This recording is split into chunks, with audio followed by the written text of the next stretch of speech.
Voilà, l'une des raisons pour lesquelles beaucoup d'Africains, beaucoup de pays africains stagnent, sont en difficulté, n'avancent pas. C'est parce qu'on se focalise sur des bêtises au lieu de se focaliser sur des choses importantes. Il y a un pays ici de l'Afrique, quelque part, où on avait presque voté, en tout cas en ce moment-là, une grosse somme de quelques millions de dollars pour la construction d'une statue d'un président encore vivant. Vous savez, généralement, on fait ça quand le président n'est plus. Okay, enfin, vous comprenez le contexte. Où, voilà, on met le visage du président. C'est généralement quand il est 6 pieds sous sol. Mais là, on était en train de se battre, cherchant à créer des statues du président coûtant des millions de dollars. Pendant qu'il n'y a pas d'hôpitaux, pendant qu'il y a des enfants qui sont à la maison parce qu'il n'y a pas d'école adéquate, pendant qu'il y a des mamans qui sont en difficulté avec leur grossesse, pendant qu'il y a beaucoup de difficultés d'infrastructure, pendant qu'il n'y a pas assez de nourriture, pas de plantes agricoles, pendant qu'il y a des tas de problèmes dans le pays. Moi, ça me dépasse. Ça me dépasse. Le Parlement kényan, aujourd'hui, a interdit le costume emblématique Kaunda. Costume emblématique Kaunda, au nom du défunt président zambien, Kenneth Kaunda, de Séléko. Le président du Parlement, Moses Kate... Écoutez ce monsieur. Reaffirmed that indeed, as I ruled before in 2014, Kaunda suits and even for lack of a better term, the Mao Zedong coats, worn without a tie are admissible as part of proper dressing in the House. Consequently, despite clear provisions by Rule 9 of the Speaker's rules, Kaunda suit has somehow been tolerated in the House. Moses Watengula a déclaré que les costumes Kaunda et les vêtements traditionnels africains n'étaient plus autorisés. Les costumes Kaunda et les vêtements traditionnels africains n'étaient plus autorisés. C'est quoi costume Kaunda? Le costume Kaunda, évidemment, ça vient du président Kenneth Kaunda de la Zambie. C'est lui qui portait très souvent ces costumes. Voilà, question de s'échapper un peu, s'évader de la coutume de mettre des costumes à l'européen et tout le bazar. C'était un peu une sorte de identité à l'africaine, pas totalement, mais prise en charge par un président africain qui a popularisé cette histoire et beaucoup d'Africains ont commencé à porter ça. Alors on a commencé à appeler ça costume Kaunda. Et le costume Kaunda a été porté par beaucoup de personnes. Beaucoup de personnes. Il y a même le président du Congo à l'époque, RDC je crois, Kabila, le père, qui portait quelque chose de très similaire. Pas tout à fait égal, mais très similaire. Le président kényan lui-même met des costumes Kaunda. Maintenant, ce monsieur, président du Parlement, apparemment, il n'a rien à voir. Enfin, je ne sais pas, hein, franchement. Déclare, ok, plus jamais ne mettez des vêtements traditionnels africains. Donc, ne mettez pas les habits traditionnels africains. Et non plus des vêtements, des costumes Kaunda. Donc, c'est une façon de promouvoir la culture européenne. Pour être propre, il faut vous habiller en costume cravate. Ça, c'est être propre. À part ça, il y a autre chose. Vous savez, les Africains sont les seuls peuples sur Terre qui sont complexés par rapport à leurs propres origines, leur propre nature. Les Chinois ont leur truc là qu'ils mettent là comme ça. D'ailleurs, le président chinois récemment a commencé à s'habiller en costume cravate. C'était pour gagner des terrains, gagner des contrats. Il ne veut pas que vous... Il ne doit pas y avoir... C'est un système marketing. Il ne faudrait pas qu'il y ait trop de différence. Vous voyez un peu quand vous parlez à une personne, vous vendez un marché, il faudrait vous sonniez presque comme la personne pour qu'elle se sente à l'aise. Regardez les Arabes, les pays arabes. Ils sont toujours en leur tenue, fiers. Regardez le premier ministre indien, il est toujours fier dans sa tenue. Ce sont les Africains qui pensent que mettre chemise, cravate et veste, c'est ça être intelligent. Voilà pourquoi tous les imbéciles, les idiots sont tous en chemise, cravate. Il y a des pays ici où tout le monde est en chemise, cravate, mais des idiots, vous serez choqués. C'est triste. C'est qui le président Kaunda? Révolutionnaire, panafricaniste, panafricain.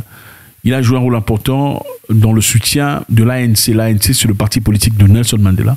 Pendant que les Africains du Sud, les Noirs, étaient sous le joug de l'apartheid, ils ont beaucoup aidé, ils ont autorisé l'ANC à ouvrir une radio, parce qu'ils n'étaient pas autorisés de le faire ailleurs, une radio en Zambie, okay? Une radio permettant, la radio Espoir, ou excusez-moi, radio Freedom Radio, permettant aux partisans de l'ANC de s'exprimer et de diffuser leurs informations.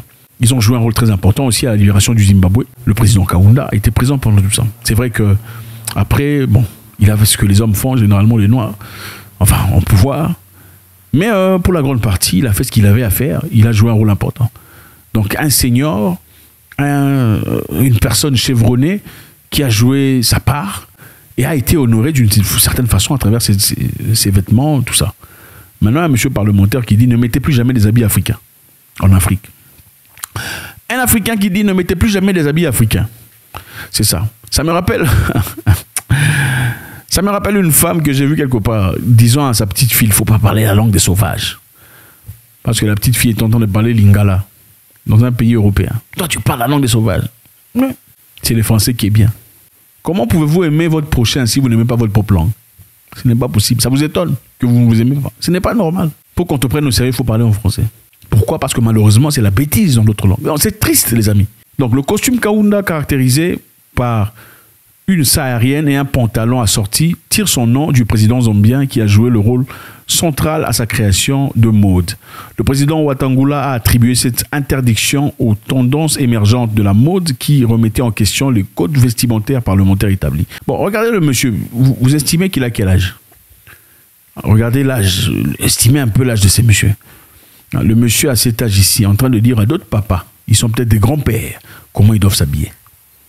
Au lieu de s'investir sur comment développer les Kenyans, créer des écoles pour les Kenyans, donner de l'argent aux Kenyans, comme on en donne généralement aux Miss, parce que généralement c'est ça. Comme je le disais, en Afrique, généralement on se focalise sur des bêtises. On fait des concours de Miss, des concerts pendant que les gens sont... je sais pas. C'est vrai que, bon, écoutez, vous pouvez faire quelques concerts, faites un peu d'argent, mais vous ne pouvez pas être en difficulté totale dans la diarrhée mentale pendant qu'il y a des concerts qui se jouent chaque jour, mais vous vous plaignez qu'il y a la guerre, les fûts. C'est complètement malade, c'est incohérent. Vous pouvez avoir votre musique, d'accord, mais vous ne pouvez pas avoir une succession des concerts et des concerts pendant que vous êtes malade.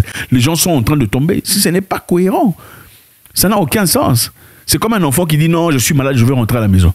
Mais vous le regardez, après il est en train de jouer au football. Papa il est en train de courir. Il est malade ou pas? Non, il est malade ou pas? Un enfant malade ne court pas. Un enfant malade ne joue pas au football. Bon, il peut jouer un peu, passer parce que la balle est arrivée à ses pieds, mais il ne peut pas se mettre dans le terrain en train de jouer. C'est-à-dire que tu n'es pas malade, il faut te taire et arrêter de te plaindre. Les Africains se focalisent sur des bêtises. Les dirigeants se focalisent, politiciens, sur des bêtises. C'est incroyable. Comment voulez-vous que les gens s'habillent s'ils ne vont pas s'habiller selon leurs coutumes? Voilà pourquoi, ouais, on dépense de l'argent pour le concours des Miss. Miss, machin, histoire. Je ne sais pas, vous montrer mauvais visage. Je ne sais pas. En quoi est-ce que ça grandit le pays? Donner $100 000 à une femme qui, certainement après cela, aura simplement plus de nombre de gens en train d'essayer de lui envoyer des messages sur Instagram et rien de plus. Pendant qu'on pourrait investir le même argent, à équiper de jeunes hommes qui sont ingénieurs, créateurs, génies. Mettez $100 000. Dites une personne qui apporte des inventions, des créations, tout ça. Regardez le nombre de gens qui viendront. Énormément de personnes. C'est comme ça qu'on crée une génération d'intellectuels. Mettez $100 000 en compétition, l'école A contre l'école B contre l'école C, sur l'intelligence, l'histoire, je sais pas, tout ça là, la science. Regardez comment vous allez voir émerger des gens, des réelles personnes. Mais l'argent est inclus dans la bêtise. C'est incroyable. Et on s'attend à ce que les gens soient debout. Ce n'est pas possible. On ne peut pas interdire une tenue vestimentaire africaine en Afrique. C'est de l'aliénation. Il y a des Africains ici d'ailleurs qui, à force de fuir la coutume, parce qu'à leur église, on leur avait dit que la coutume était sorcellerie. Beaucoup de gens ont complètement rejeté leur tenue de tout ça, coutumier. Et aujourd'hui, comme ils veulent appartenir, qu'est-ce qu'ils font? Ils vont maintenant copier les habits des Nigérians pour faire leur mariage. Pourquoi? Parce que vous ne connaissez même pas votre tenue de votre village. Vous n'en avez pas. Tellement vous vous êtes lancé dans cette histoire, une frénésie malade de spiritualité qui n'a aucune direction dans beaucoup de cas. Vous avez complètement rejeté votre identité. Même les gens dans la Bible avaient une identité. Ils avaient leurs habits traditionnels, coutumiers. Oui. Maintenant, vous commencez à copier les Nigérians. C'est honteux. C'est honteux. Au Kenya, il y a quelque temps, d'ailleurs, il y avait un monsieur qui avait porté son écharpe de bleu-blanc. Je pense que c'était en soutien aux Palestiniens, aux gens de Gaza, pendant ce qui se passait. On lui a demandé d'enlever ça. Il faut enlever ça, il faut t'habiller correctement. Donc, s'habiller correctement, c'est s'habiller comme un Européen. Pendant qu'il y a des gens qui sont en difficulté, des hôpitaux qui ne sont pas construits, des routes qui attendent, la jeunesse qui est départie, vous vous intéressez sur qu'est-ce que le monsieur a apporté et comment il faut s'habiller au Parlement. Ça me dépasse.